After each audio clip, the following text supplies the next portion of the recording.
Welcome to College Football Friendzy with the Friend with the ZY on the end. So friend and Z. Oh man, Shane Stafford came up as a genius. We're going to talk college football each week and give a little recap of what went down each weekend and maybe a little preview of what's to come. I'm one of your hosts, Coach Schuman. You can follow me at Coach Schuman. My co-host is Shane Stafford, former arena extraordinaire, one of the greatest quarterbacks of all time in arena football, and obviously also a fellow UCONN alum. Shane, you could get, I'll ask you this before we even talk college football, right? So there are, when they talk about the Mount Rushmore of UConn QBs, right? Yes. Would you agree with that? The Mount Rushmore is you, Yeah. Dan Orlovsky, and Matt DeGennaro. Is that the kind of Mount Rushmore? I think it is that. I wouldn't put I don't know. Hey, of course I'm going to put myself on top. I mean, if I threw the ball as much as they did, there's no doubt. And that I would have all the records. I don't mind bragging. But yeah, man, I think that is true. Yeah, that's what I would say is that I'm trying to think of when I was getting recruited by UConn. Excuse me. You all right, man? I don't know. Maybe you shouldn't be eating Whoppers and Cheetos at the same time. Well, that's what happens when we get on late night. This should be like late night. It should be called Late Night College Football Frenzy. Late Night Frenzy. You know, we're out here to rival Shannon Sharp and Ocho Cinco, in their show where they're like on their the nightcap. So they have the little nightcap in there. The little that's me and you. We're the lower budget version of that. Hey, the 1AA version. The FCS version. The FCS version, no doubt. We represent. Although, where did Shannon Sharp play? I think he played at like Savannah State, which is D2, right? Yeah, Where did Ocho Cinco play? I think they were 1AA, no? I think Savannah State was D2. Were they? Oh, yeah, they might have been. You're probably right. And where did Ocho Cinco play college ball? Somewhere, but I know he balled out at the NFL level. That's all that matters. He got paid. He got paid. We didn't, but he did. There's nobody that's going to get more off topic than me and you when we because it's just impossible. Oh shoot, he went D2 also. Yeah. So our show is they made it farther in the he went to Langston College. I don't even know. Jeez, I don't even know what Langston. Is that even a college, or did he make it up and he was playing like sideline football? Langston he was playing two-hand touch and he got picked up. Well, it's like there used to be an HBCU Cheney State, I think, because I represented a player once from there. Oh, Cheney State? That's what they used to right? Is that PA? Pennsylvania. Absolutely. Yeah. I think they dropped football now, though. That's Philly. Yeah, absolutely. That's a basketball area. Yeah. Oh, it was? Yeah, absolutely. Still is. I represent a player from Cheney State, right? The dude was pretty good, but the team was so bad. Like when I mean bad, like I feel like they won like one game like in his like career there. You know what I mean? But this dude was good. You know, he was good. He just was not going to get like a serious look because he played on such a bad team, right? Which I didn't know, but he was like a safety that was like 6'3" or 6'4". It might have been 6'4", and he could run. But he just he could. He could run. I'm sure he could. But it was So Langston. So we're the FCS version of it. Again, squirrel. But we this past weekend. I don't know if you watched the game or not. Did you watch the Colorado versus Baylor game? I saw some of the highlights, but no, I didn't see the whole game. I unfortunately now I have to work now like a job. Oh yeah, well, Thing is in real life jobs. right, But, right. yeah. So no, I didn't see the whole game. So that game was interesting because Baylor coach is definitely like on the hot seat now. I thought Colorado was not good, other than their stars are great, They're phenomenal. which is amazing how far they're able to get with stars and probably for lack of a better word, a pretty average overall roster. But their Yeah. stars, they're a handful of like 3 to 4 or 5 guys that are like are pretty top tier. Yes. And it was interesting because Baylor was up by 2 touchdowns at one point. And the whole game, even though Baylor was up by 2 touchdowns in the first half, I just thought Baylor should be killing this team. And their coaches would over and over again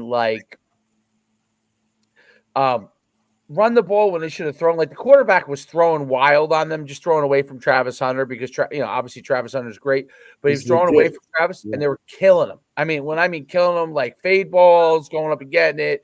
The quarterback was putting on the money, even though I didn't think he was a great quarterback. He broke off a run when they went up by 2 touchdowns at one point, like a 50, like a 4th and 1, like a 50-yard run, and but they kept doing all kinds of crazy things. So like on 3rd and like 4, they would run the ball instead of just throwing it, right? And then so they're up by 2 touchdowns, had a chance to go up by 3.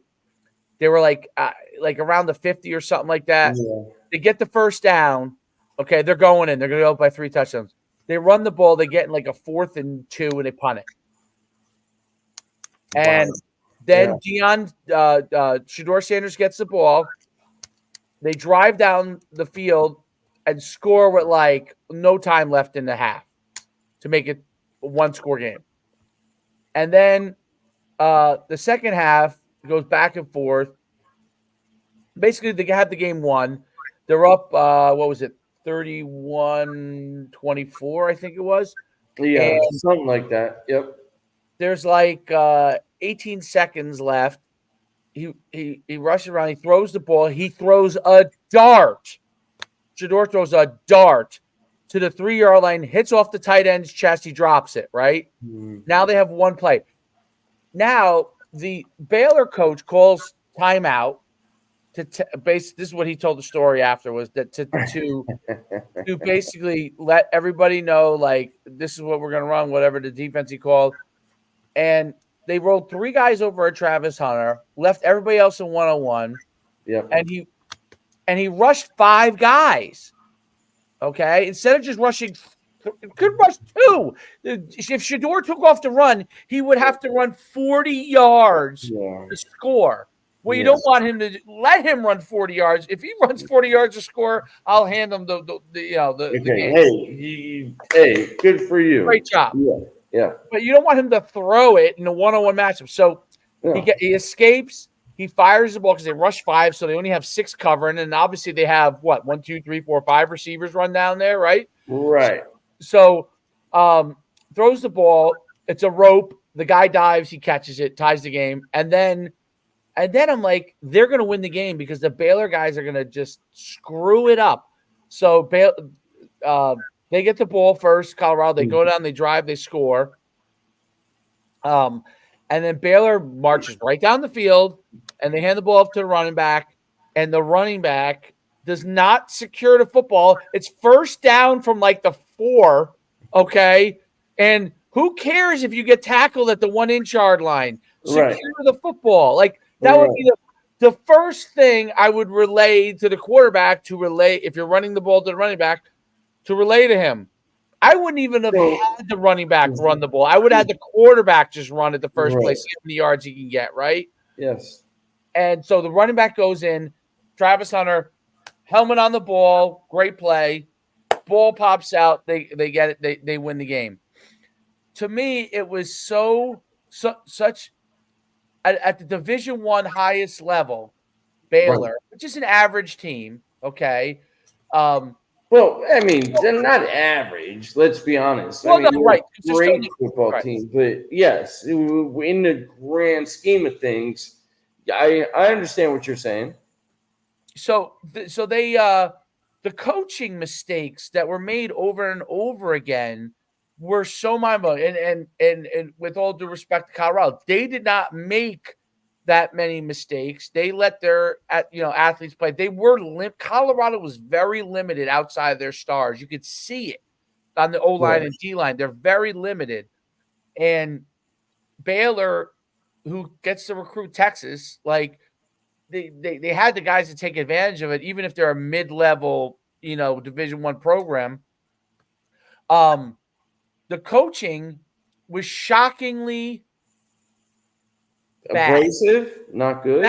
Shockingly bad, meaning Yeah. shockingly bad from a decision-making standpoint. Yeah. Like shockingly, like Yeah. decisions that I'm not talking about like these decisions that you're like, okay, this could go other way. An athlete makes a play. Those happen in football, right? Right.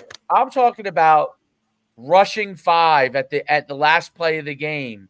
Why would you do that? Like a sack means nothing. Here, You know what I'm saying? Like if you the fact that you might get a sack on an elusive quarterback, like to get an extra guy there to try, he's probably going to escape that guy. Whoever you put up there, and now you have less guys to cover. It was just it was one of those, and then their guys they weren't even on the goal line. They were behind the goal line. If you watch the highlights, 2 of the defensive backs were 7 yards deep, coming downhill to try and knock the ball down. Like, why weren't people heels at the goal? Like, I mean, these are like things Dave, that you just hit the nail on the head right there. Your heels should be at the worst maybe a yard inside the goal line. Number one, first and foremost, to even before all that, why are they not jamming these guys off the line of scrimmage and running with them, slowing them down, getting them off of their route, paths? Like that, as a D, if I were a D coordinator as an OC, if you're going to give me a free run, man, I'm taking that thing. But they you know how much speed Colorado has? That's what they do great. They have a ton of speed. So you're already giving them a 40-yard, like basically you're just saying, hey, run a 4-3 and go down there and then turn around. And it's designed to have the pocket shifted to where he can roll out to that trip side. Now, I do see where, and I did see, I should say, where they tried to bring an extra guy off the edge and but he lost containment. Shador is an unbelievable athlete. So let's not lose that in this whole context. But absolutely. The fact that they did not press them off the line of scrimmage, that baffled me completely. The fact that you're leaving these guys that can run 4.2, 4.3s, you're just letting them run freely. And Shador possibly to run around there when they're running around free, that's just dumb, man. You can't leave speed in open space. You have to contain speed by clogging everything up. I think that's a great point. And the other thing that I think was, and I don't know, you know better than me on this, but the fact that he talked about he did an up and under. One group guy was doing an up and under rush. The other guy was going to come around for contain. Like to me, like when the game's on the line like that, players get confused easily. Yes. Just take your gap, right? Yes. If you're an edge, if you're the edge, if you're starting on the edge, you stay on the edge. If you're starting in the middle, you could come up and then bend, right? Don't if you're gonna you get cute on a stunt, right? You get cute with a stunt up and under, and a guy come around for contain. I think in the heat of the moment, in that kind of a moment, especially knowing you got to get your door, and he almost just threw he threw a dart, the first one hit right off the guy's chest. It would have been a touchdown there. So Dave, the other thing I'm gonna say, man, is this: after watching this and studying it, don't play the ball, play the man. You know what I'm saying? Play hands, because at that point, it's irrelevant if you get an interception. All you need is an incompletion. These guys are trying to play the ball. They stop playing the man. Don't look back at the ball. Why would you do that? Like, I don't know what they teach there at Baylor, but whatever it is, from a defensive standpoint, they are not teaching the right things. Like, or maybe they are, or maybe it just wasn't executed the What right it probably ways. wasn't executed, Yeah, but that does go to coaching, right? To a certain extent. Like certainly. when my players, whatever the age level is, don't execute, um, there you have to figure out whether that player can't do it or you didn't teach it well enough, right? Right. And if Very they true. can't do it, they got to be replaced. If you didn't teach it well enough, then you got to figure out how to teach it better so they can. Yes. I think you always have to try to figure out. Now we don't know what that answer is with these players. And I think part of this is, and I don't know Baylor's situation from a transfer portal standpoint or anything like that, but part of the whole transfer portal thing is that I really do think your first few weeks, especially teams that are in the middle of the road, Yeah. not I'm not talking about Georgia or Alabama, like they're already at the top tier. The guys Yeah. they're getting, even if their transfers are top tier. But I'm talking to teams that could be pretty good, maybe could be, or maybe not, like in the middle. Win a game here or there. Next thing you know, you're in the top 25, top 10. Yeah. Absolutely. I think Yeah. when those teams early in the season, because there's so many people are transferring in and out, I Mhm. think continuity for those teams early on can be very, very. Now, maybe at the end of the year, that may not be an issue, but the first few weeks, I think it has to be an issue. And I think, maybe he is teaching, like, maybe he is teaching it, and some of these guys are new. Some of these guys, aren't in the program. Well, you get transfers in and out, and then you get a situation where maybe you don't have continuity, or the guy gets nervous and has a brain fart, and which happens, which happens, but can't happen in those situations. And you may not know, like you may be looking at the guy that you have in the field at that time, saying this guy is going to be the best guy, but maybe he's not there yet because he just came there. It's very. I mean, I always end up getting in the transfer portal NIL discussion about everything. The thing about you would actually gotten some decent NIL, even though it was FCS. At least you might have been able to clear like 5-10K. I think I mean, I would have been happy with that. I mean, I would have gotten some pizza, and we would have gone to what's it, the place where the Sergeant Peps. chicken wings and all that stuff. Oh yeah. Wing. And the other place with the I don't know, I forget Pizza what it dough. is. The dope. Remember the Oh, the dough, chicken doughs or whatever. what was it called? Not Was it Doughboys. Doughboys or something? I don't know. Yeah, that was one of my favorite places, though. That Oh man, it was awesome, wasn't it? oh It's a lot of concussions happened since then, so I don't remember everything. But one thing I do know is this: you cannot let athletes run free. Period. You got to jam them up, and you got to run with them. If you get somebody off the line and you jam them up and disrupt timing from a defensive standpoint, and you know that this guy, especially in a trips formation, I think it's a failure from a coaching standpoint. I really do. I really, really do.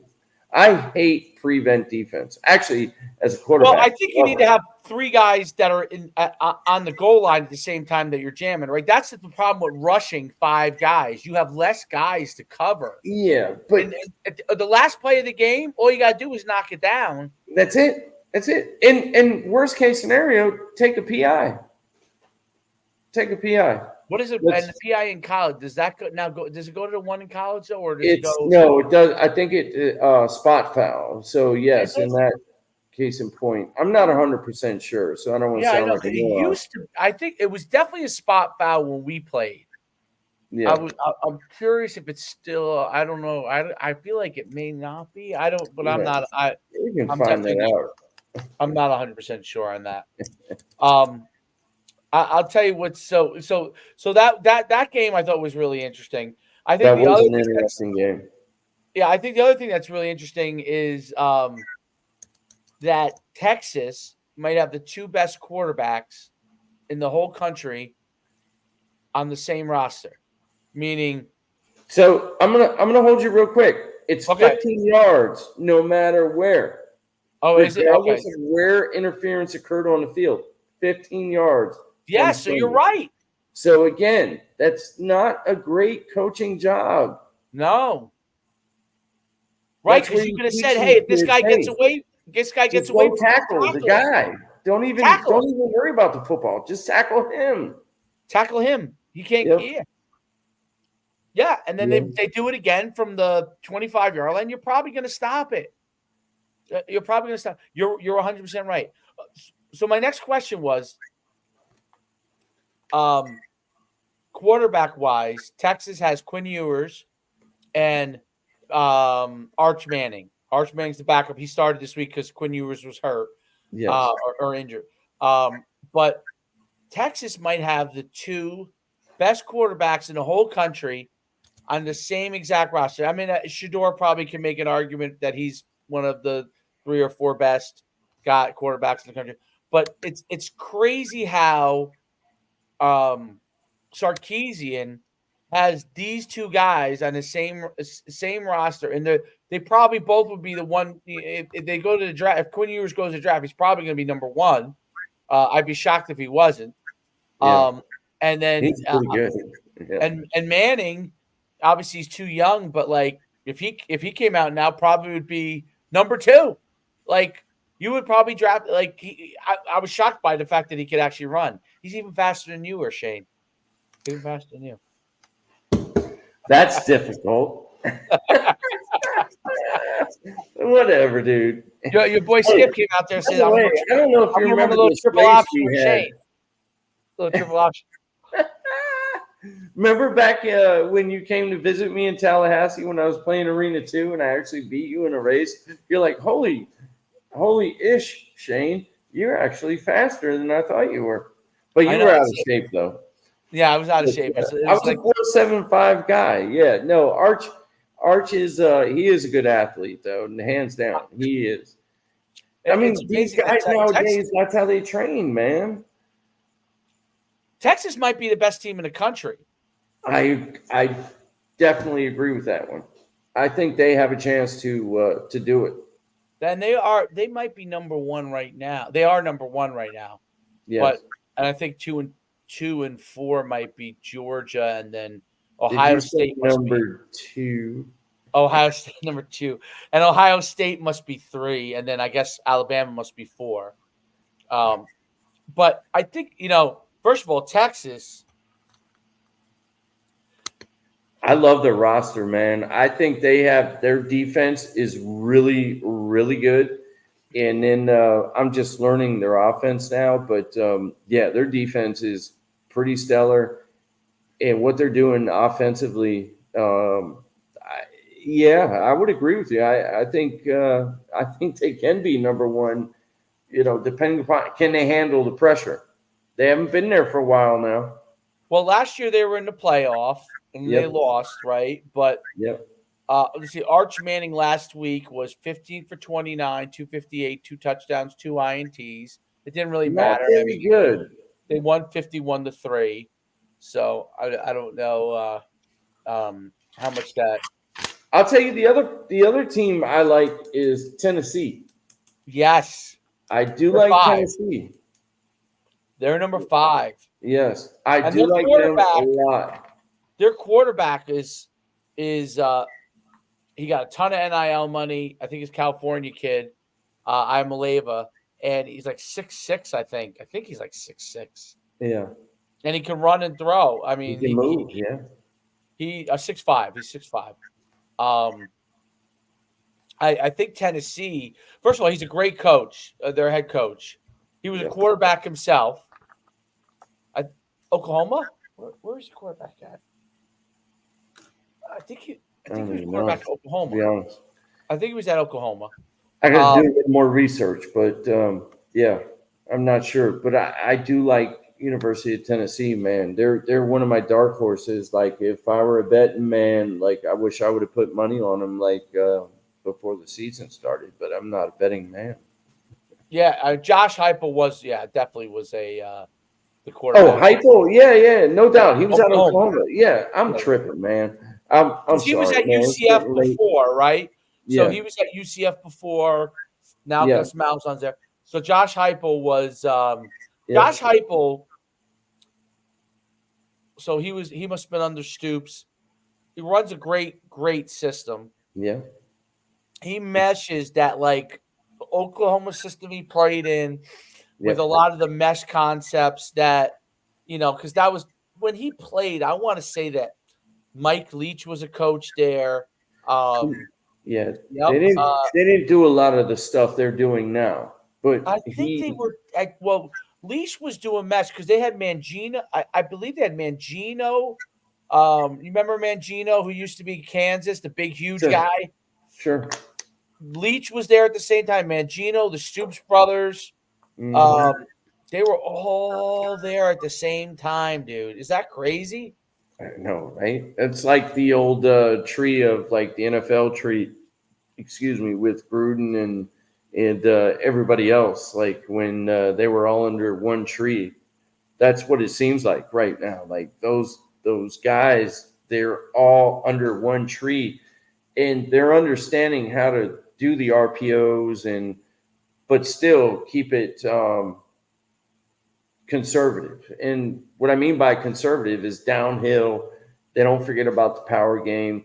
And this is what I love now about this game now is they're still running power, but they still found a way to run RPOs with power. It's truly awesome, man. It's awesome to and if you have and I was talking to Steve Coley about this. I forget what team it was, but we were talking a little bit about this and just talking about how you can mesh all this stuff and the RPO is really like an RRPO, like it's a run pass option, like you know what I mean. You can run it, give it to the quarter or give it to the tailback, whatever, whoever it is, the backfield. The quarterback can keep it. And then eventually, as he's running, he can still throw it. So it's like an RRPO. It's crazy what they're doing now and keeping defenses on their heels, if you will. Yeah, well, they run so many too, the pin and pull concepts. So when you run the pin and Yeah. pull concepts, you Yep. down block, which all comes from the wing T originally. Down block, wrap a guy around, kick out, lead through, right? Sure. And then they read that either that backside end or whoever they decide to read, right? Yep. Sometimes they're reading a linebacker, whatever the Sometimes linebacker. scheme Yep. teaches you, right?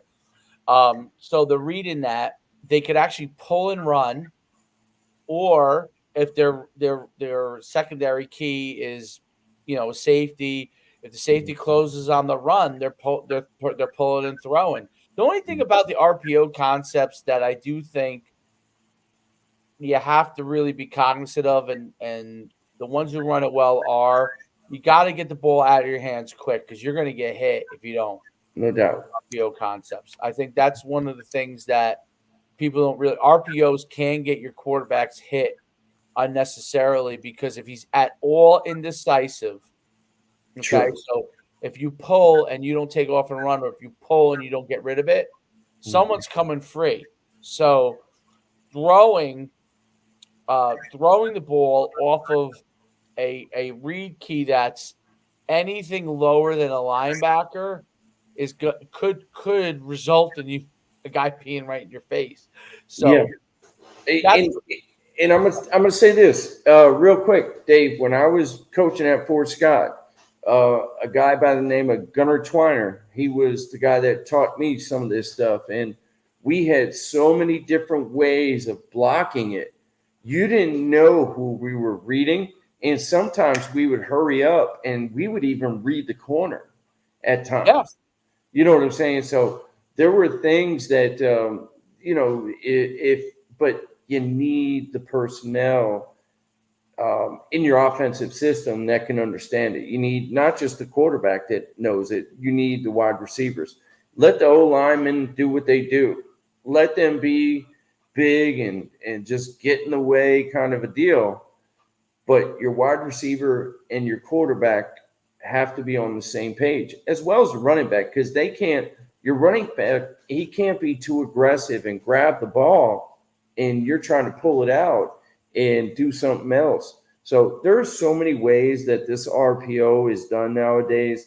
It's all conducive to that team. You know what I mean? And you just got to understand what the coach is asking for in that respect.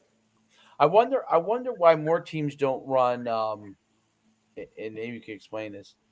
So a pass play Mm. that has basically a running back draw off of it or a QB draw off of it, almost a reverse of an RPO, more like a PRO, right? Pass run Yeah, option, right? yeah, So where you go and if you have your pass read, you throw it, right? Right now, a one look kind of deal, right? yeah, You throw it. Otherwise, you hand it to the back with whatever running block scheme you're using, right?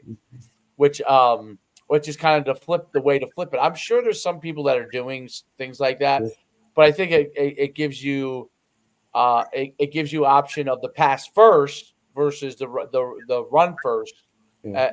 as your read key, and then you could always give it to the back. Um, but yeah, I mean, I always thought because like and that when people run a draw or a screen, you know who does do it kind of like I don't know what they call it, but you know the have you ever heard of the end zone offense, which was run by Noel Mazzone? You know who Noel Mazzone is? Used to be at No. UCLA. Mhm. He used to be at UCLA with Moore, I think, for a year. But he's been around, and he runs a thing called it's called the N like his name is Noel, so N zone offense, right? It's been around for like I want to say maybe like 15 years.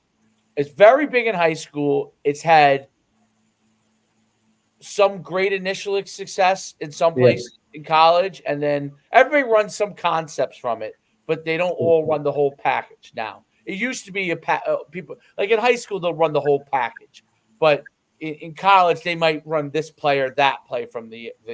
But basically, it gives you kind of a play that covers all the bases to an extent. Right. A Yeah. pass, a screen, or a run off of a based off of like your keys like that you have. Yeah. And it's very interesting because they like to send the guy in motion, back in motion, and they'll run like the zone, send the back in motion, throw it, send the back in motion. If you got 1-on-1 matchup Right. uh, for a receiver, you throw in like a hitch or fade, like you know what I'm saying. And Yeah. that and then on the front side you have like a sit down corner route, and then you have Mm. obviously the back Mm. coming on Yeah. the You kind of motion for the flare, right? yeah, yeah, a So little flat route or yeah, like something. Yep, and absolutely. their deviation off of it is like instead of a run with the back, they have them run a little like screen. You know what I mean? Like a little Hmm. screen. So instead of okay, all right, our tag off of this is we're gonna run the screen instead of giving the Yeah, ball to the yeah, back. yeah. Yes, I love it. Yeah, it's great offense. It's a great Yeah, offense. It really is. But in college, I think it's evolved to be like they use it in a package. I don't know if they use it everybody, and if anybody uses it at its own package, right. but they use pieces of it, right? Yeah, Um, yeah, and it's very effective. But that to me is kind of like almost that kind of evolution concept where a play covers basically everything, yes, and you don't have to teach that much, yep, but your quarterback has to know this, this, and this, yep, and everybody else has a specific thing they're doing on each play. Let's say they're running like 4 or 5 plays. That's it. Those 4 or 5 plays, they just yep. run them to death, and everybody knows what their specific role is. And it's up to the quarterback to identify the right things to be able to give the ball to the people who should get it based off of what probably a lot of times pre-snap, I'm guessing. Yes, exactly. So when I was at Fort Scott, we had something very similar, Dave. But our guys were too young, so we had to slow it down. So we were doing all that.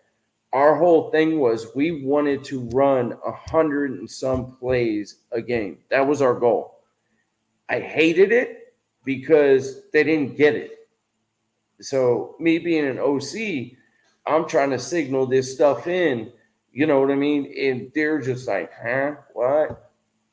Picking their nose and stuff. Like they don't know what's going on. So I Right. said to the head coach, I'm like, yo, What are we trying to do? Do we need to run 120 plays just to run them because we want to get the defense on their heels? Or do we want to run 60 plays to where we know what we're doing? Because right now we suck and we were terrible. Our guys were great kids, but they weren't the kids that, Fort Scott was used to getting. And long story short with it, we ended up having to slow it down because we had that kind of offense in there. We used to have plays where we'd say one word and everybody knew what they were doing, but they couldn't execute it. Like we would have a one word play, especially if it was to our boundary sideline and it was like a third or fourth and one, and it had a run, pass, run option. It was like an RPR, to be honest. It was like a run, pass, run option kind of a deal. Um, so there's so many things now from an offensive scheme standpoint. It's a constant guessing game, man. It truly is. But you need the personnel in order to be able to run it. You can have the personnel, but if they don't have this up top, you're not going to be able to do it. No, you're 100% right. It's interesting how they're evolving these offenses. Like the quarterbacks don't have to know as much as they used to have to know. Like when I always love the it's one of my favorite. It's always like viral on the internet, on YouTube.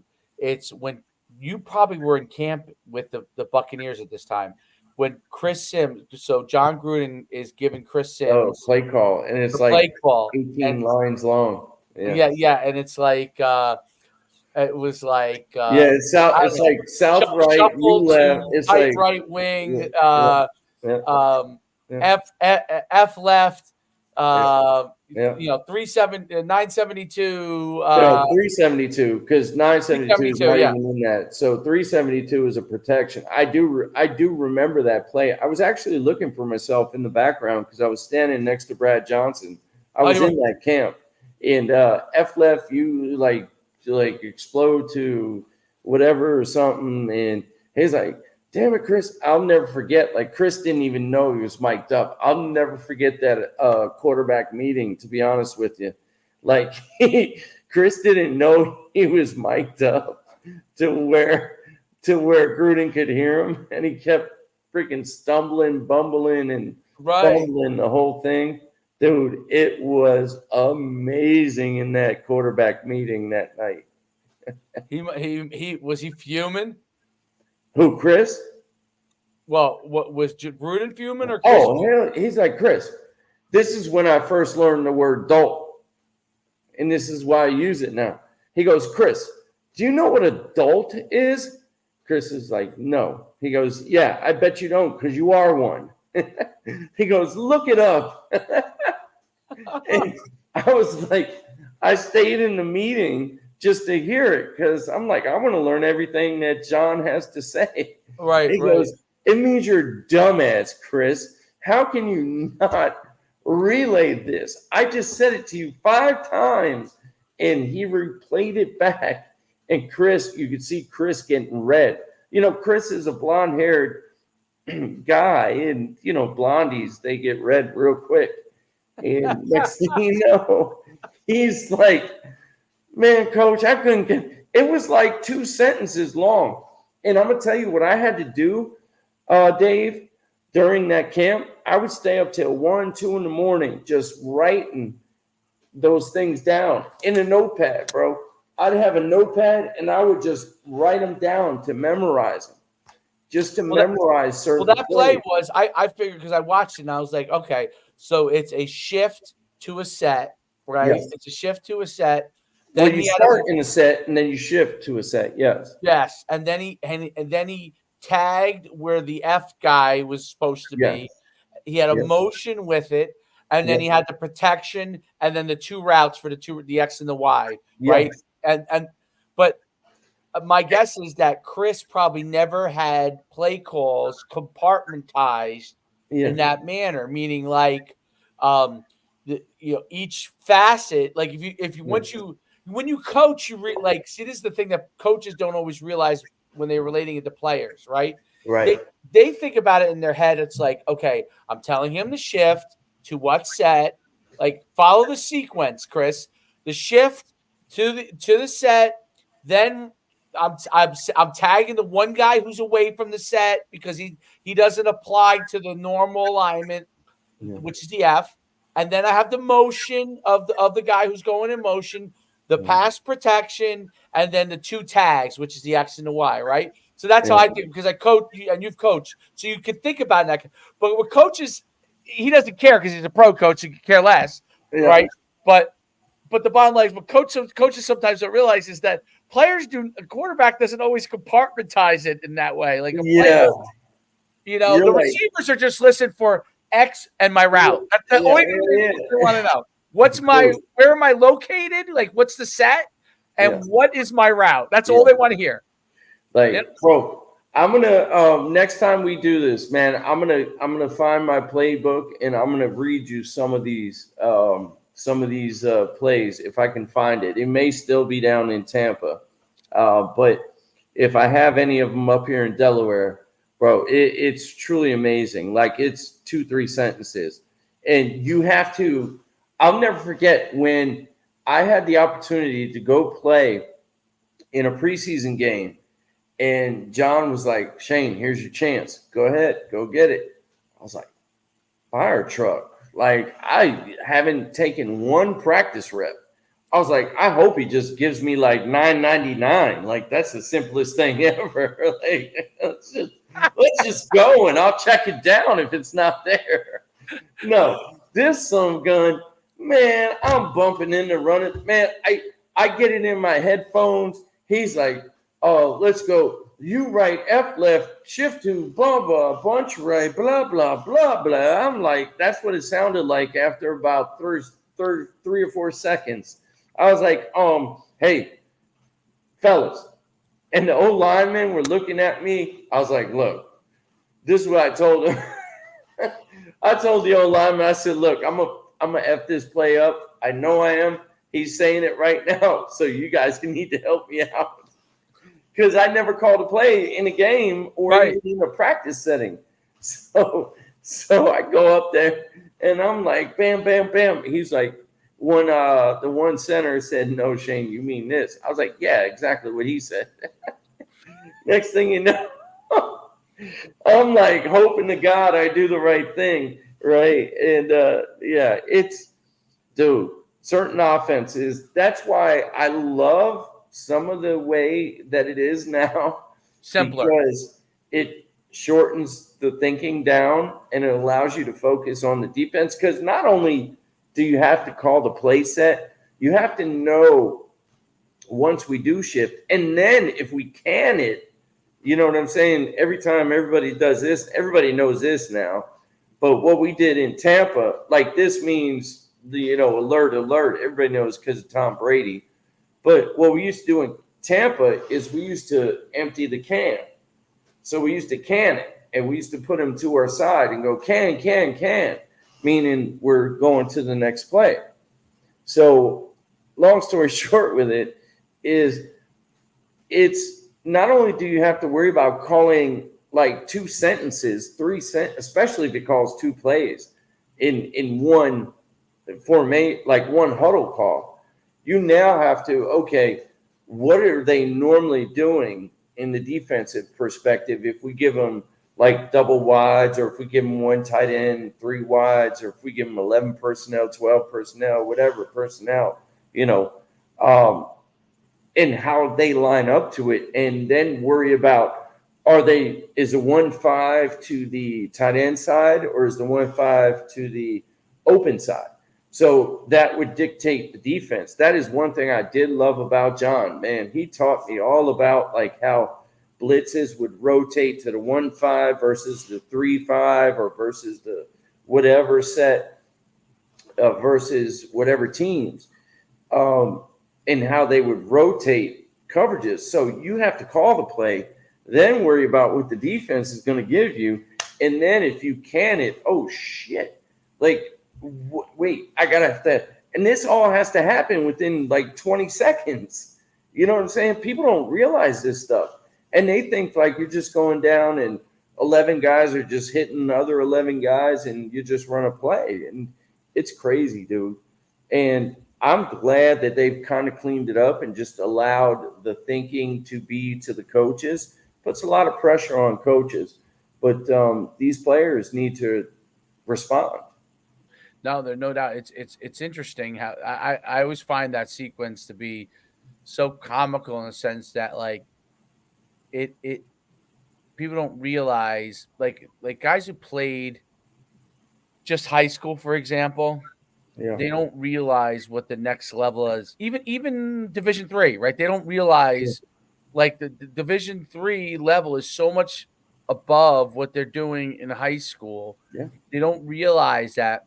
And it's funny because I coach obviously my son's team, and like people just have no idea what it takes to really develop football players, The work that goes into it. Yeah. the work that goes into it, and they think that coaching is like it's just like an easy thing. Like it's just I could coach, and the thing that's really the truism on that is obviously the Jimmies and the Jones matter. The Jimmies and the Joes matter a whole hell of a lot. Meaning, the better your Jimmies or your Joes are, the better off your team is going to be. True Um, story.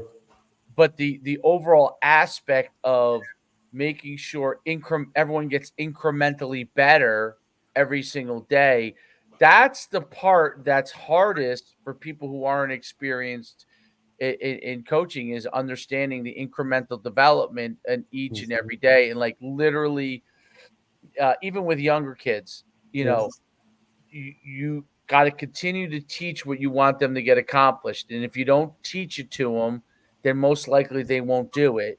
Okay. You get a rare kid that can do it without it having to be taught all the time, but for the most part, they can't do it. And that's the hard thing is like, you're like, wow, how can they not do this? How can they not? Well, most likely you haven't gotten through to them on that yet. And now you got to figure out how to. And adapting as a coach is a big deal. Like I watch people like they teach certain things each day, and someone isn't getting better in one area, but they keep teaching the same thing over and over again. Like you gotta try something. Doesn't mean they're gonna learn it, but you gotta try something different. Like instead of just saying, "Oh, hopefully eventually we'll learn to do it." Like, no, you gotta Yeah. try something different. It's not gonna be learned on its own. And Yeah. then it may take you several tries to find something that actually works and gets through. And it may And not you get may through. only reach one or two people with that. You're right. Yeah. But that's the important thing, that you do reach those two people. You Yes. know, I'll tell you one of the things that I thought was I was against it, but now I do it. Like with youth kids, I would have the play written out, and I would just tell them number one, and they would have the play written out. Mhm. But they couldn't. I realized that they couldn't.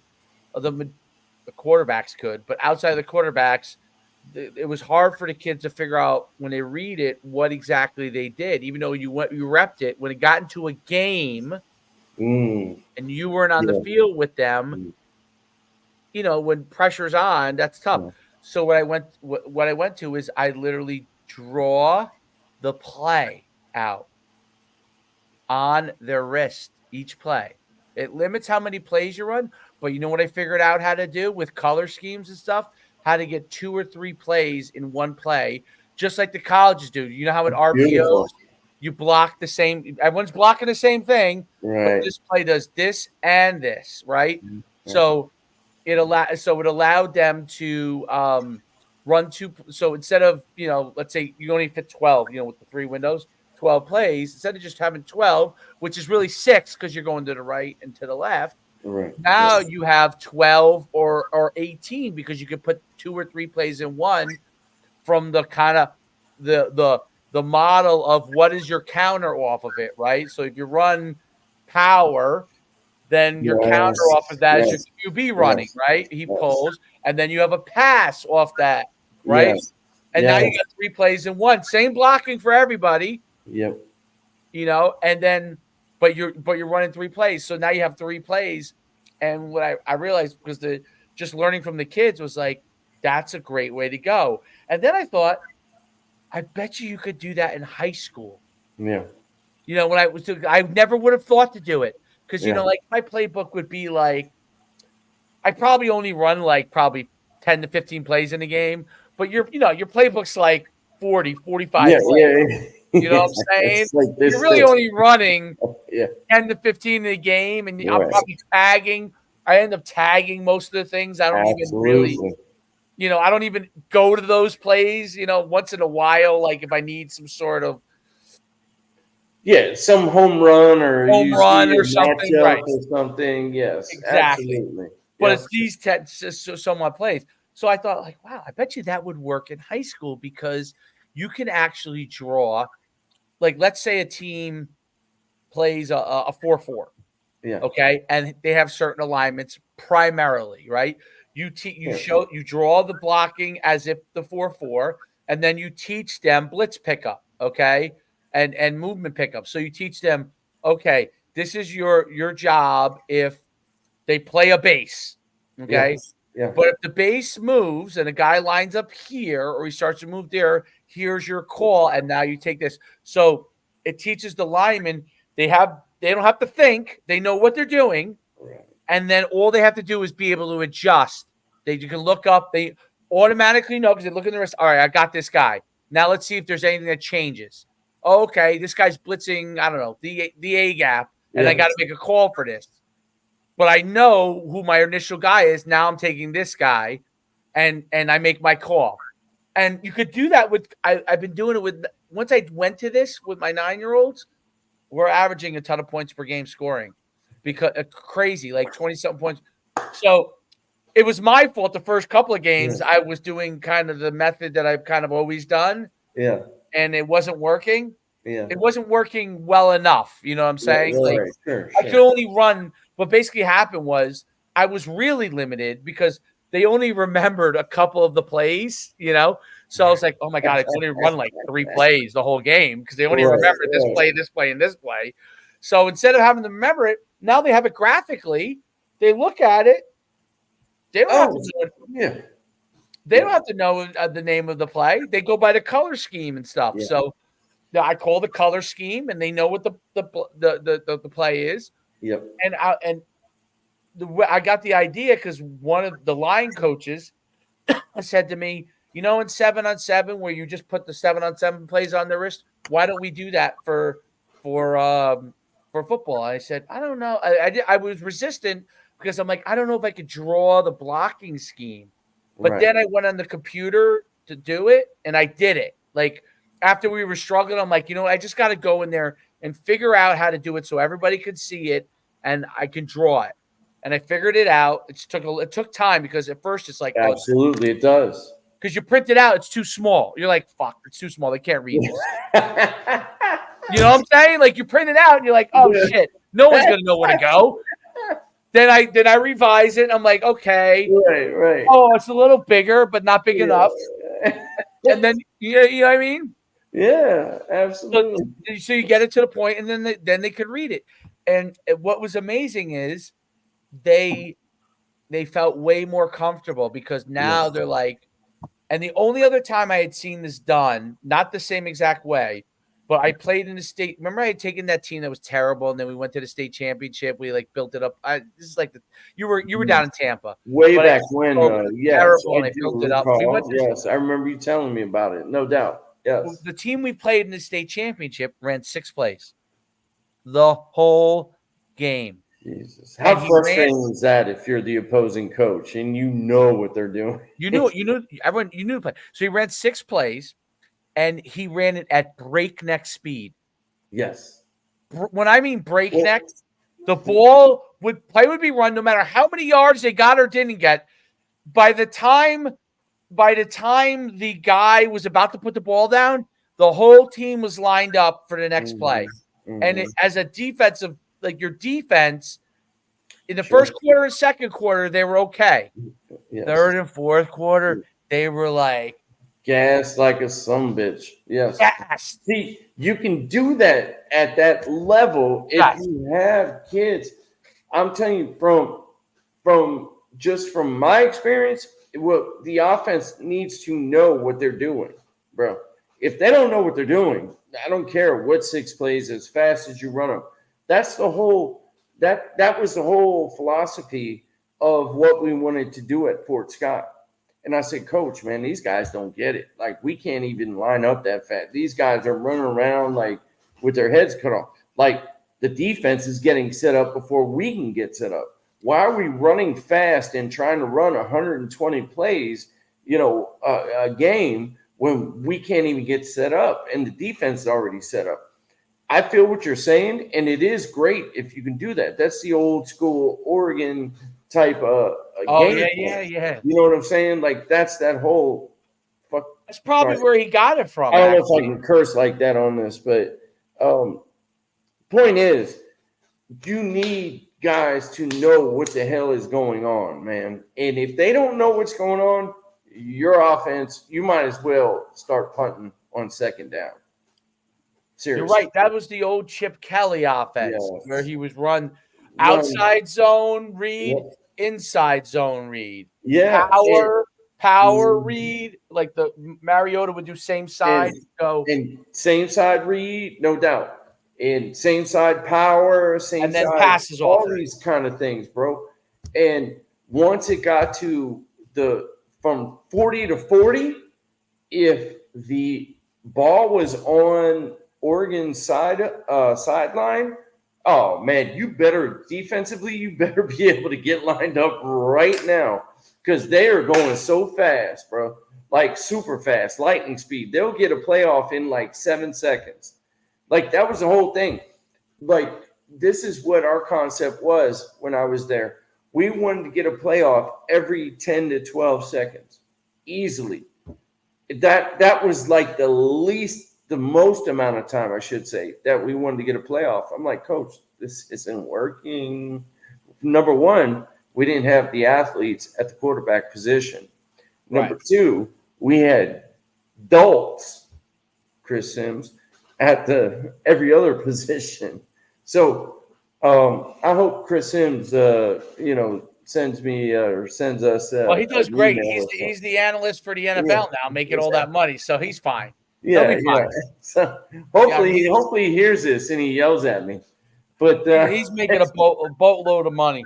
yeah, he's doing all right. He's He's doing doing all all right. right. He's not worried Yeah. about it. But yeah, man, like I love what you're saying though. Like it makes a ton of sense, but at the same time, getting back to some of the stuff we were talking about with the SEC, that's why the SEC is going through this whole thing of going fast, going fast, going fast, and now it's getting back to pretty tame. You know what Run I'm the saying? ball. Yeah, you got to be able to run the football to win football games. I You think know you what I got mean? to, and I think because tackling, you do less hitting now. Yes, yes, So if especially in the SEC where you got the offensive line to push people around, and if your offensive line is better than the other team's defensive line, those linebackers and DBs aren't tackling as much as they used to tackle in the old days. Right? Like nobody tackles like they used to. Like tackling. So I mean, the positive is they're gonna all have their brains hopefully in the near future because maybe we're doing less of beating them up. The negative is if one team runs the ball downhill yeah. and they're just coming at you, like if you don't practice tackling as much and you're not used to that physical, you know, I think back to like when I was playing linebacker and the stuff we would do in our warm up alone. I'm telling you, like I tell guys this all the time. At the end of Vernon Hargraves' warm up, I thought I played a whole fucking game. And then we had to play a game. Me and Dexter would talk about this. He'd be like, I just feel like we fucking played a whole game already. Like, holy shit. Like, I mean, we would get out there and we'd be wrapping guys up. Yeah. Wrap, Foreign thudding. dropping and catching balls. Like, I mean, yes, we might get one ball throw to us a game, yeah, and we were dropping and working on open yeah, our hips, yes. downhill, to the right, to the left. I would come out of the warm up and I would be like, and I was in good shape physically. No, you're in great shape, bro. You I were was like, so what the? great in space, man. You were great in space. You Yeah, were space. Yeah, great. Yes, I yes, used to love it when the absolutely. linemen would have to come to the next level. Uh, Yes. and I used to collapse. I used to do this move where I would collapse them because not that I was stronger than the lineman, because I wasn't stronger than them, but I would Yes. just get them off balance and then I would go right at them. Like I would Yes. make like I was trying to rip by them, like Yes. I'm And not then trying to engage them, and then I would go boom right at them and get them yeah, under their chin, and they would go nice. like that. Like, but let me tell you though, sometimes I Oh, remember Ed Ellis, from Buffalo. Ed Ellis from Buffalo was pissed because I was oh doing yeah. that bullshit to him, and and he I would went. say I don't New remember. He Hampshire, was UNH away, always had some big dudes too. and he did. You're right. And Yeah. he we there was a play that was going away, and I was like kind of chasing, Yeah. and dude, he obviously was going after me the whole time, and I just like felt somebody coming. And I looked, and You're he's. like, son of a bitch. Oh, I was like, oh shit. Just roll with it, man. Just roll with it. Just roll with it. His big Hey, ass 330 pounds on top of me. I was like, he's like yelling at me. I'm like, you got me, you got me. yeah, Dude, yeah. by the Hey, time I you saw it, win. I was dead man. I was a dead man walking. Hey, that's when you got to put your knee up. That's what I always used to do when I interception or a fumble or something. You know, everybody wants to hit the quarterback. Oh, of course, of course. So I would search for somebody like you could see it in their eyes, literally, like I'm gonna kill you, and I would wait for him because I wasn't making the tackle. I mean, I'm not fast enough, you know, like you said earlier. I'm not getting that guy, No. so I'm not gonna take this whooping like a girl. So I would wait for them to come into me. I'd grab them by their shoulder pads. I'd put my knee up and I'd pull them into me and Ooh. try and get them right in the groin, bro. Like that was the only win I could get. You know what I mean? Like just like you were saying though, like when they have your number, they have your number. You just got to Oh take yeah. that. You got to take that out. You know? You get the next play and be like, all right, well, Yeah. yeah, I'm not letting that happen again. How fun is football when that is how we have to think?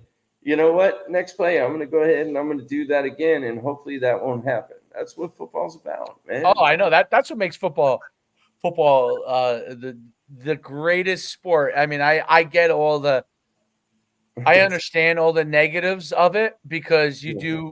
you do think to yourself, man, what I did to myself, like, and you did it a lot longer, obviously, and so you say to yourself, man, like I'm feeling this, like my right knee's killing me the last 2 days, and I don't even know what's going on, and why is it killing me? Well, if I didn't ever play football, my right knee probably wouldn't be killing me. You know what I'm saying? So if I had been a tennis player, I'd probably still be out there playing tennis right now. You know what I mean? But I chose a sport that sends you We by the gotta, time you're 50, you need new parts. It's like hey, we gotta start a pickleball professional league. I know they have them, but we gotta get one. well, I was playing pickleball, but then my right knee just man, It said no. it just it's Your just right knee was like, hey, Dave, guess what? Just because your body wants to do this, hey, I'm your right knee. I'm not stopping for you. And then you start to stumble and fall and stuff, and you can't even move. And you're always it's talking about how great of an athlete you are. And next thing you know, you can't even move as fast as you want. Like your body is like, yes, I can do this. No, your mind, I'm sorry, is like, hey, man, I'm a great athlete. I can do all this stuff. Meanwhile, your body's like, no, you can't. your body's like you finished when you were 23, and that's what we call retirement. Oh, goodness gracious. I At think least we got way off basis, but this was fun, though. oh Um, yeah. I mean, we what are never we even got. gonna, I'm curious. So, have you looked at So we talked about Tennessee. Obviously, Yeah. we talked Texas.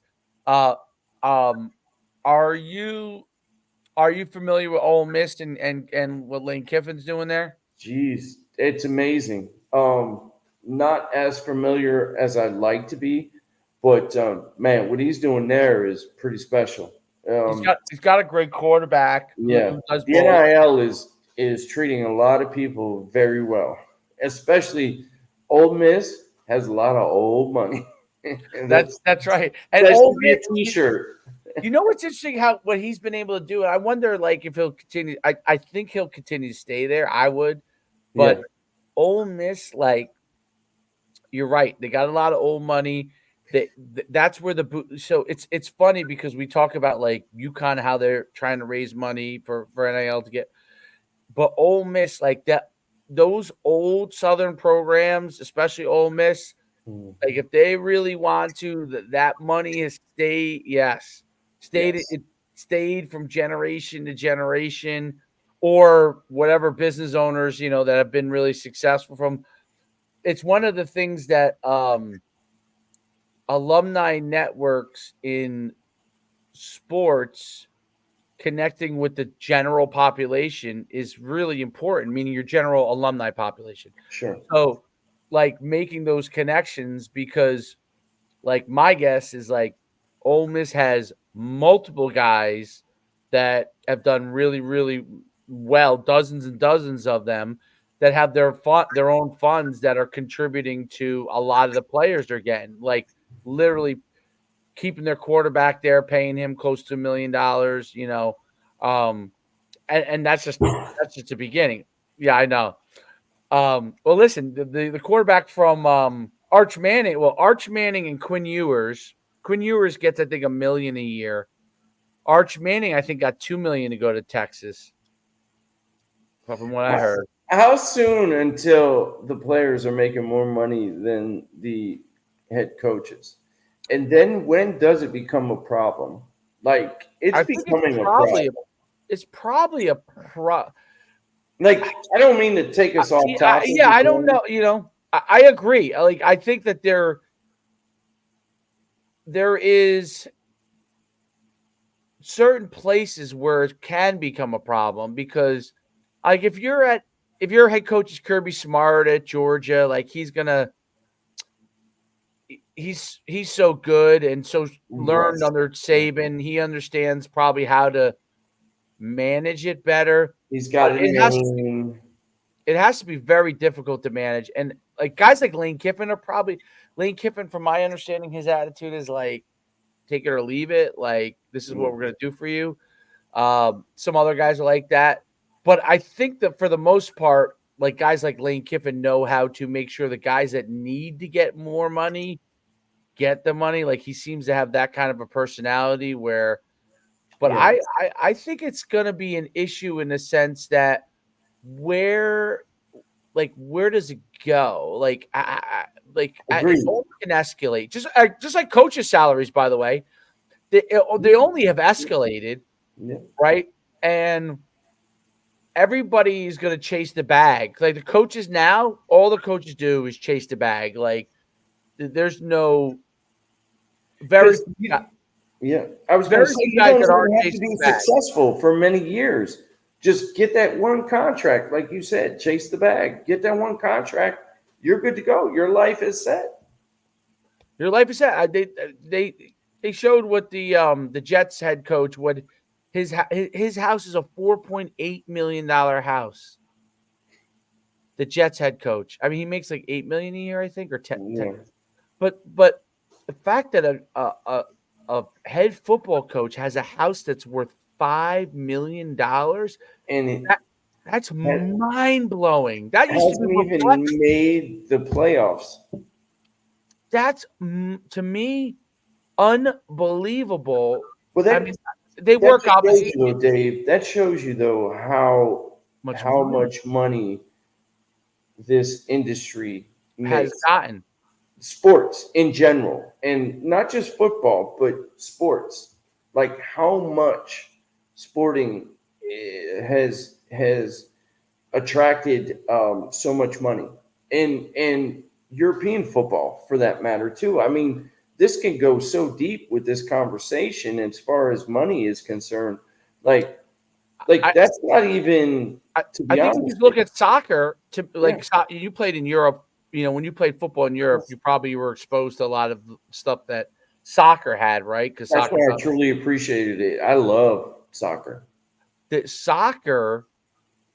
The model basically is like what you're seeing, what's happening now Mm-hmm. in football, right? There's the Premier League, which is the tippity top, right, Yes. which is the NFL, and then there's the sub premier, like those guys, The the guys, Champions League yeah, and exactly. So those whatever. guys are making $1 million, but that's the level below. That's college, right? And Yeah. that's all. That's from soccer. Like this whole model is from soccer, and the So, coaches in okay. soccer, like the top tier coaches, like So those guys are paid to let me coach ask you soccer. this then. Do you think we're eventually going to get to where they are in Europe, where you start training kids to play American football early and they go to quote unquote university, as they call it over in Europe, and then they have university over there, but it's it's professional sports. Like that's where I think we're going, I think it is and truly, I IMG's don't think. model, like IMG, like Yeah, how their high school is kind of set up absolutely, and where for the top soccer tier is over kids. For the there. yeah, for the Mhm. well, let's ask this question, right? Because Let's go. you're in the Northeast, and you lived in Florida. Yes, long time. St. Thomas Aquinas. That's what St. Thomas Aquinas is. That's Yes, what IMG Academy is. yes, Bergen Catholic, where Zeke Rogers went to high yes, school. That's what that is now. Bergen yes, Catholic is a factory. yes. And then there are variations of it, but there's a couple of St. Joe's in North Jersey's like, and there's a few. There's a handful that are like that. You go around the country, Modern Day in You, California, yeah, St. you John go out in Bosco, Texas, down in, Duncanville in yeah, Texas, right? exactly. Yes, So yeah.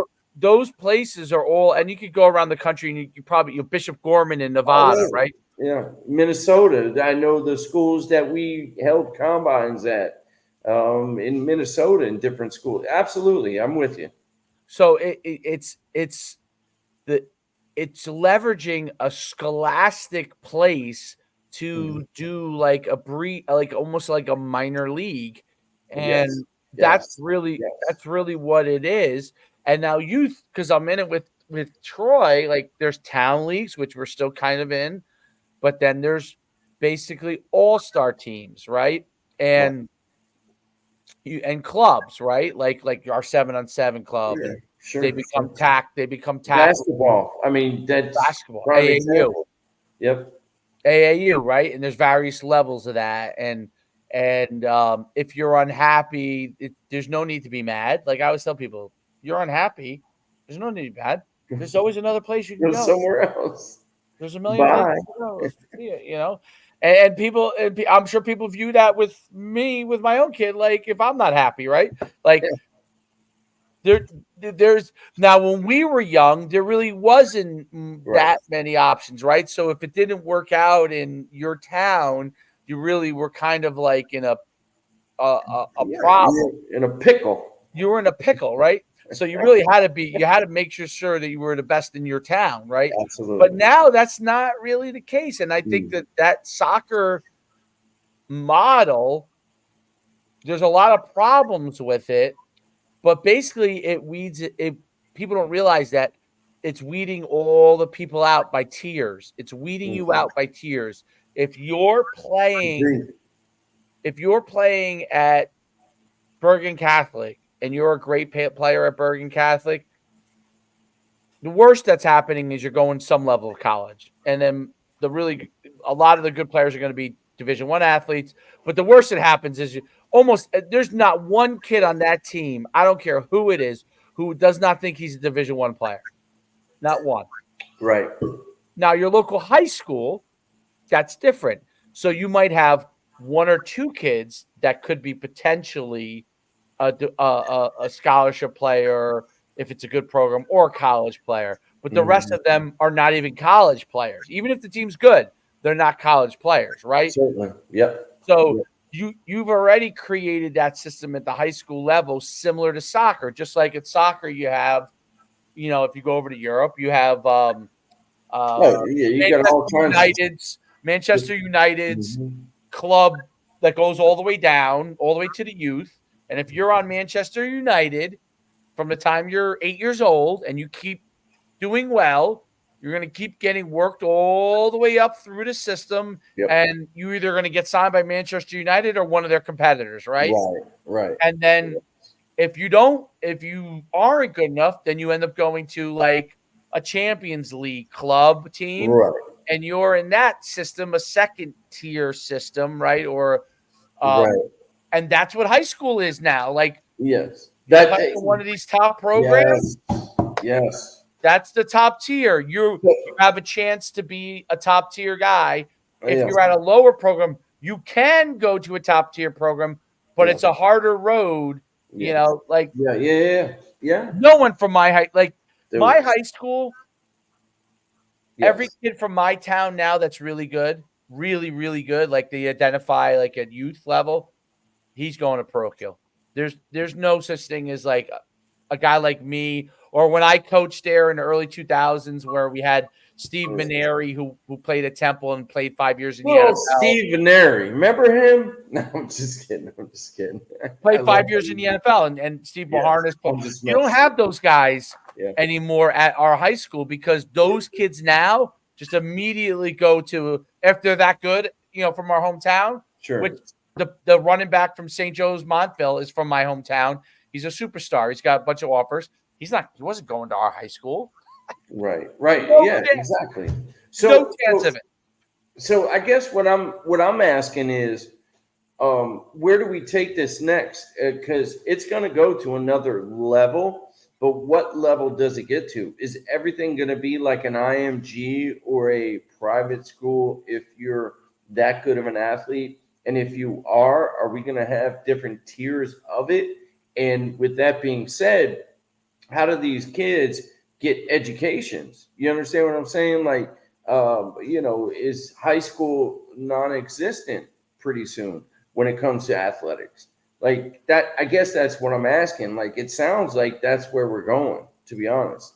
I think that you already have it at certain schools. Like, so Bergen Catholic, for example, plays Yeah. against remember Lenny Dandridge? You know Lenny Dandridge? His son's the running Absolutely, back. yes, yes. His son's the running back for He had Del the Mar. shiniest black, beautiful like head ever, Yes.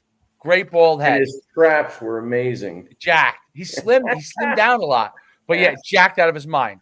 Love him.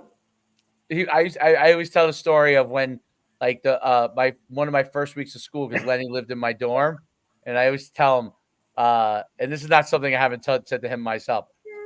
I said, Lenny, you sat down on our bed and we're talking to me and Zeke, just chatting because we're all from Jersey, and he's chatting and he's sitting there and he's wearing a t-shirt, right?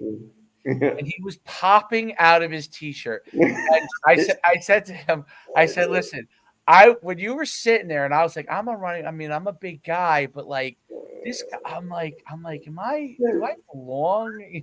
Like this guy was so like this, jacked. bro. Like, He was so jacked. He was so jacked. Like literally the muscles were like popping out of everyone.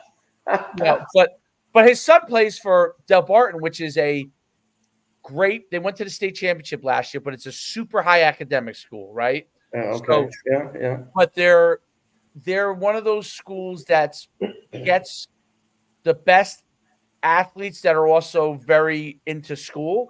And Okay. Academically motivated. Sure. right, but they can compete with the top tier programs in New Jersey.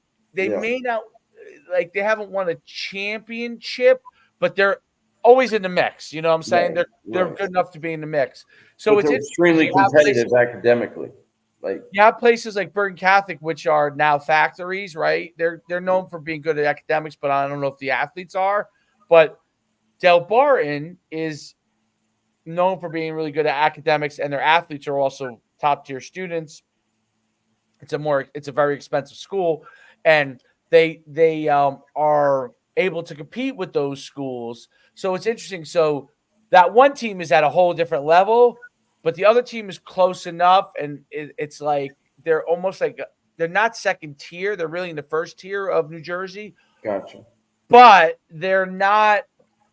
There's multiple tiers to it. That's the thing I think about it. Like there's multiple high level tiers, Mm. and it's what you choose. Like if you're a kid that wants to go to Ivy League, for example, okay, but you're a really good football player, you want to Sure. go to Ivy League, you're potentially a Division I kid, but you're a great student. Like Del Barton's one of the schools that you'll look at, right? Right. So they get a bunch of those kids. That team's going to be good, right? You get a bunch of those kind Yeah. of Right. kids. Right. Right. Bergen Catholic's getting primarily kids that want to play at like Rutgers or Miami or, Right. Now they also get people who probably think they could play at that level and they aren't, but they're still good. They're Division Yes. three but they're also getting guys that are now when you go down to Florida, like Shamadan Madonna and Jeez. St. Thomas Aquinas, Mm. like they're getting guys that are like, man. Like I remember we ran camps and I remember Shamadan Madonna was kind of Yes. coming up. It wasn't there yet. And now where it is, like the receiver Jeremiah Smith, I think that's where he was from. Shaman Madonna went for Ohio, who was at Ohio State. He's a Mm. superstar, and the level of guys that they're getting. So Florida is kind of leading the way. So was California with Yes. these like all these Different. athletes are on Yes. one team. Yeah. I hear It's what you're saying. and if you are recruiting as a college and your kid is good enough to start on that team and be maybe even a star, I mean the level of recruitment they must have just colleges coming through constantly. Oh, dude, if you want to get a college coaching job, you go to one of go to those areas or go to one of those schools or whatever. It's crazy what they do. Yes, you're exactly right, man. Like, a- actually, Tampa Catholic. I know I'm biased, TB, but my point is Tampa Catholic now, what they're doing now there, it's crazy how many D1 athletes. I mean, it's not one or two every year. It's like 4 to 5 major D1 athletes are coming out of Tampa Catholic. It's crazy. Tampa in general, ever since Brady went down to Tampa, it just like it's crazy how many schools now in the Tampa Bay area just are being heavily recruited because he went down there. It's and not bringing up his name for that reason, but they're the athletes down there. It used to be like the Jacksonville area and whatnot in South Florida, which it still is, but this middle central area of Florida, dude, it's crazy, Dave. How many kids? I mean, you're talking about kids that are like 6'6", 265, 280 pounds slapped together. You're talking about a 6'3" receiver that runs a 4.4 every day kind of a deal. You're talking about defensive backs, linebackers that are like 6'3" to 6'4", running whatever. You're talking about, like I said, DBs that are like 6 foot and can run hips, all that kind of stuff. Dude, What it's crazy what now. what do you think like so when you like explain to people the difference between like the football in the South, right? In Florida in particular, but obviously across the South, Georgia, Alabama, Florida, Mhm. Louisiana, um, versus when Louisiana is different. Louisiana. I don't. Do you ever work a Louisiana camp back in the day? Yes, I worked a few of them. When, dude, the first big Louisiana camp I worked one, I ran one, and then it was smaller. Then the second year was a big one, right? Yeah. And I go there, and the guys Yes. call me over to divert, and they Yes. go, "Listen, I don't know if we're doing it wrong." I'm like, "Why?" They're Yeah. like, We had 3 kids that jumped 39 inches in the Yeah. vert. He's Yes. like, I've been doing these Yeah. camps all over the country with you. And like we may have had one the whole year do 39 inches in the vert, and there's 3 in this one camp that have done 39. And so one of the kids who had did it was there. He's like, he's like, is it okay if you jump again? Like, I want Dave to see. Yeah. Yeah. Yeah. The kid jumps. Dude, Louisiana It is was just different, like, I bro. was just like, it was like he had. I said, you guys are doing it right. I said I checked it. I'm like, it's 100% right. The kid, it was like he had rocket fuel in his legs. In his ass. Hey, There's it's no like other he way to farted explain it. and just went higher. He like, oh, that's how high you want me to go? Okay. And it was like, go gadget, boom, and Go, go. like he just went and like launched into the air, and I remember thinking like, people in New Jersey will not understand the level of athletic. I'm not talking about football skills. Right. I'm not talking Right. about being polished, because I always thought that Texas was the most polished football players when I ran camps. By far the Yes. most See, polished. I thought California was, but California was very polished, yeah. But definitely. I understand where you're coming from. But I said for pure athleticism, like the Louisiana kid, it's not even that big of it's a tiny state, but Yeah. per capita, like The- I'd never seen like it- kids like it's amazing. Like, jump. They were fast. They ran good 40s, but just the pure jumping yeah. athleticism was And explosiveness. Like, they explosive. were just amazing. And when you explain, like when people are like, well, what's the difference between, I don't know, New Jersey's obviously a good football state, PA's a Yeah. real great Very football good state, football. Yeah. but we were like, well, what is the difference? Like we have great football players in Jersey. I'm like, yeah, I can name on my hand the number of kids that have maybe close to that level of explosiveness. Right. Some random kid who's not even going to end up going Division 1 because he like just He going to jumped. be guided that way. He can jump 39 inches. Yeah, Like I was if gonna say. anyone in New Jersey jumped 39 inches in any gym class, the coach who's running that gym class would walk him over to the football coach And and say, be like, hey. this kid is now on the football team, okay, or basketball team, or Or whatever. something. Can he catch a ball? Like, we'll teach him to catch a ball. Yeah. But If in he can't catch a Louisiana, ball, that he's kid a might be defensive walking back. the hallways. He might be walking the hallways because there might be 5 of him. Yes. He's Like, probably hanging out he with can't all of catch. them. All of his boys, they probably just practice jumping as high as they can as they walk home type stuff. I don't know, or it's some sort of like The genetic thing. alligators, the snakes, the lizards. I don't know. Who knows, bro? I don't know what it is about the bayou, but the kids Dude. were athletic, and like I said, like people are like, oh, you mean more athletic than Texas and Florida? I'm like, listen, Yes. they're not as they weren't all as good as football players. Football players, yes, correct.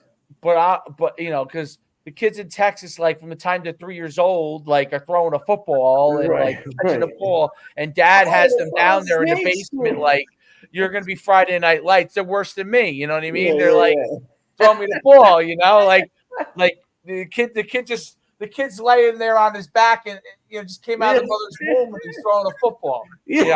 That's Texas. That's Texas, dude. That's Texas. Dads be they'll jack their kid up because like instead of running a 4.60 40, you ran a 4.62. They'll jack him up for that. You know what I mean? Like he got grounded. Texas football, Exactly. they don't. But those kids in the bayou though, they just can't. Dude, I'll never forget when I saw one of them came up in sweatpants and like some old rusty ass pair of sneakers. And he had a sticker on him with the NUC shirt. And this dude jumped like 36 inches. I was like, bro, you want to take your sweatpants off? He's like, no, I don't have anything on underneath them. This is what I came to work out in. I was like, what the?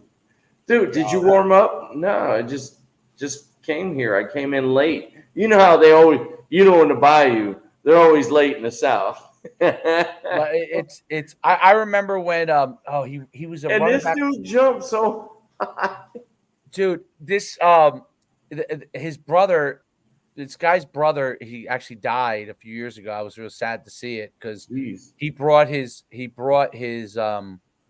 brother, who ended up playing at LSU, and he now works for the LSU football program. So his name was Nick Brossette. Okay. Nick Okay. Brossette he was a star running back for LSU for a couple years. And his brother, who passed away, Yeah. brought him to our camp when he was in 7th grade. And he comes up to me. He said, he said, I signed him up. He said, I called you, you said it was okay. He actually came over to me, really nice guy.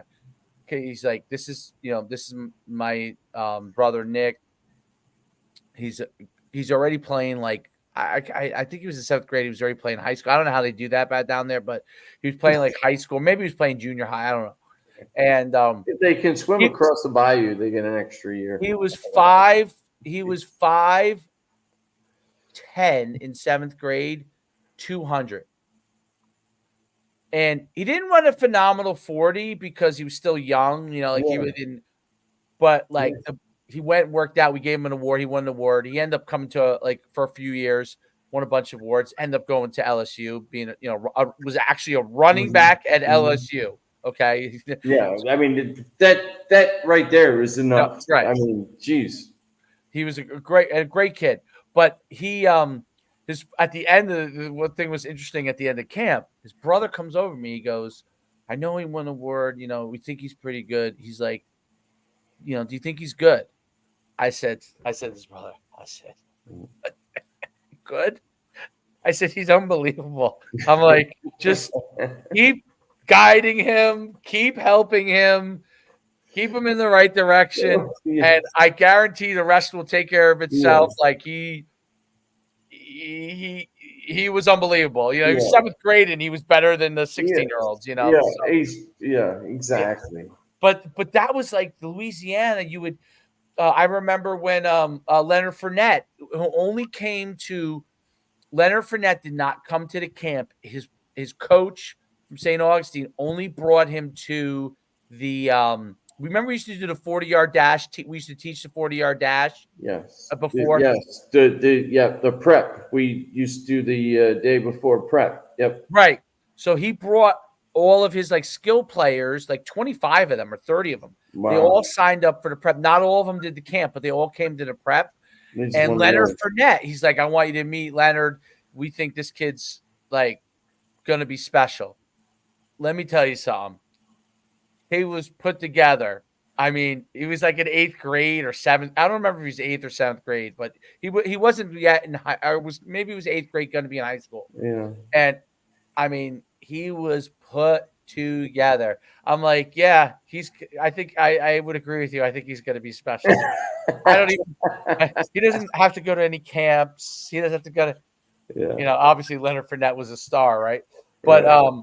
but it's so interesting how, like in Louisiana, like you would have a guy and you would just be like, holy crap. Like Texas, you would have that, but there was a lot of good. Like I remember I ran one of my first big camps in Texas. I ran this camp with it was at Cedar Hill High School, which is a powerhouse. And Mm. the guy who helped me, the head coach at the time is McGuire, who is now the Texas Tech head coach. Oh, Joey okay. McGuire, I think, is the head coach at Texas Tech. He was the head coach at Cedar Hill at the time. Okay. Joey McGuire had this guy, I can't remember his last name, started with an R. He helped me because Joey McGuire's like, hey, this guy was originally from Jersey and he moved to Mm. Texas. So, and so he could coach, I think. And that he personally had that guy help me around because he was from Jersey and I was from Jersey. Yeah. And he knew that I would be able Yeah. to It get was, yeah. along with him. You know what I mean? And so we ran this camp and we had like all these megastars in there. And I didn't even really realize how many of them, but like Rex Burkhead was in that camp. who plays in the Yeah, NFL now. I know who he is. Yeah, Rex absolutely. Burkhead was in it, but Runs the white kid that runs like a 4.4. Yeah, I right, know what you're talking about. right. He was, but there was a bunch of guys like him. You know what I mean? So like Rex Yeah. got an award, but But like that's what Texas has, though. there were so many guys that were good. Yeah, Like it was hard. Like we gave him an award because he was yeah, a little more skilled than everybody, but it wasn't like there were guys that did not get awards at that camp that yeah, ended up being pros yeah. because like I just remember Rex Burkhead because he got an award, Right. but I'm like this guy's really good, but it wasn't like he was really good and everybody else was not that good. It was like he was really good, but like these other 5 guys potentially could Yeah. be as Better. good as him. Yeah, yeah. It was like crazy overall the skill level. Like guys would catch the ball. It was the first place. Texas was the first place I ever went to camp wise, and California, you're right, was pretty close too. Mhm. Because I remember when I saw, Levine Toilolo. He's a pro tight end. I don't know if he's still in the league. Maybe he might still be in the league. I don't know. I don't He was with the necessarily Falcons. know. Yeah. So Texas, I remember going to. It was the first place I ever saw that like running backs would catch the ball over their shoulder with ease, and I was like, whoa. But California was the second place where I saw guys that were really skilled like that. Levine Toilolo, who ended up playing at USC as a tight end, he goes to the camp, and this is the funniest thing ever. We get done. We're gonna give awards. Levine Toilolo is 6'7", tight end, 6'7", probably weighed about 225 pounds. I thought he was unbelievable, but he dropped a couple of balls here and there, but he was so skilled. He was huge. Yeah. We go to give the we used to give a receiver / tight end. We didn't separate. Right. I remember. It used to be both, right, in the beginning, and then I started giving out awards for everything. Yeah. I mean, you can't help it because you had so many gosh dang guys. But so we go to the awards, right? And they picked this other kid. He was a Division I player, but he didn't really pan out, a receiver. And I'm like, we're not going to give the guy who's probably the best prospect in the whole entire camp an award? They're like, I'm like, I came up with like a special recognition where I basically brought him up and shook his hand. And basically, he came up, he shook my hand. He was the nicest kid ever, like super nice. Like, I'm like, this guy, like, I'm like, I know he's not getting an award, but this is probably the best Division I prospect in the whole entire camp. Period. End of story. Like, end of get an award. Right. He didn't even get an award. So we're gonna mail him the whole entire. His mother comes over to me after. She's like, "Thank you so much." He was Polynesian, and I'm a little bit. I have a Polynesian guess that from his last name. Yes. I have a little. I'm a little bit Polynesian, my background, so I have an affinity for the Polys, and and so he so the mother comes over to me and she's talking to me, and she's like, we're hoping he's good enough to get recruited, and what do you think he's good enough to be a recruitable player? I'm like, ma'am, he is what I call a no doubter. Like, I was gonna say, like, as long as he's a good enough student. I think he went to Stanford. Okay. No, wait, to go Stanford. He was either Stanford or USC. Maybe he went to Stanford. He might have went to Stanford. And he was so good. He was so good. It was so funny because that was back when I had all my guys that were my trainers in my facility. Yeah.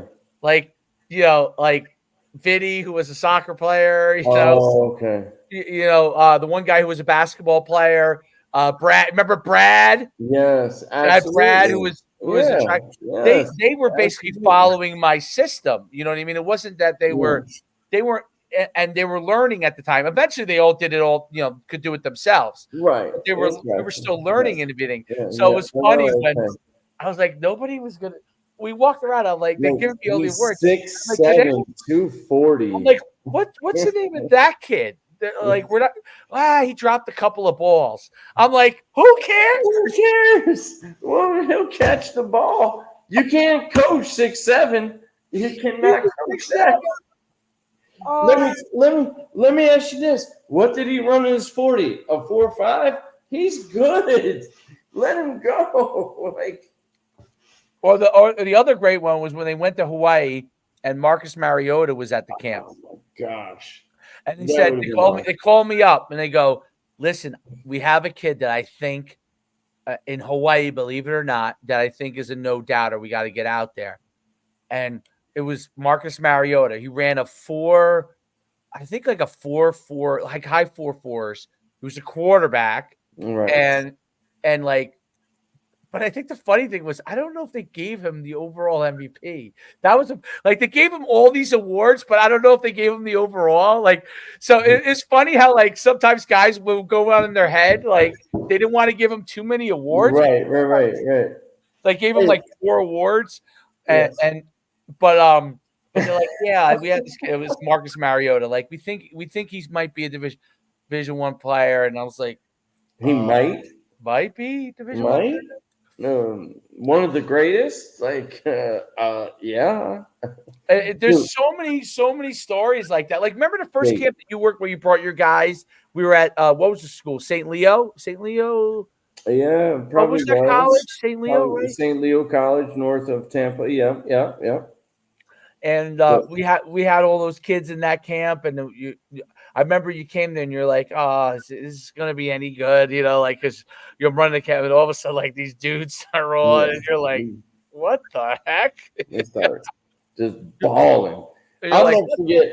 Yeah, man, we'll have to do this on another episode. But yes, you know what? We need to make an episode about reminiscing about the NUC because I think there are so many things that on the field, not off the field, because I know we have a lot of stories. That's the X-rated version of it. right, We don't need to do that. That's going to be for Netflix. That version. yeah, or what? Bang Bros. No, jeez and peace. I didn't even go there, bro. You did. Luckily, you can edit it. No, you can't. It's No, live. we don't edit anything, Oh, man. We let I'm it ride. sorry. But anyway, what I'm saying By the is, way, it was a joke, people. It wasn't yeah, serious. It it was was just a totally joke. a joke. Totally a We're joke. just making We jokes. don't even know what Bang Bros is or will be. But no. What I'm saying is, I do have to get going, man. Yeah, we'll let you go. Yeah, It was but we can definitely make a whole conversation about that one. And hell, I'm trying to get you still in here. I got to get to sleep. I got to be up tomorrow. But dude, this was a pleasure, Dave. Thank you. it was And great. It was a great time. I I hope we can do this again soon. I say next Tuesday. Hopefully, you'll be able to be on. Tuesday, number Tuesday. You got it. We'll sign off here, and until next time. Yes, let's do it. All College right, football friend Z. We'll see you brother. later.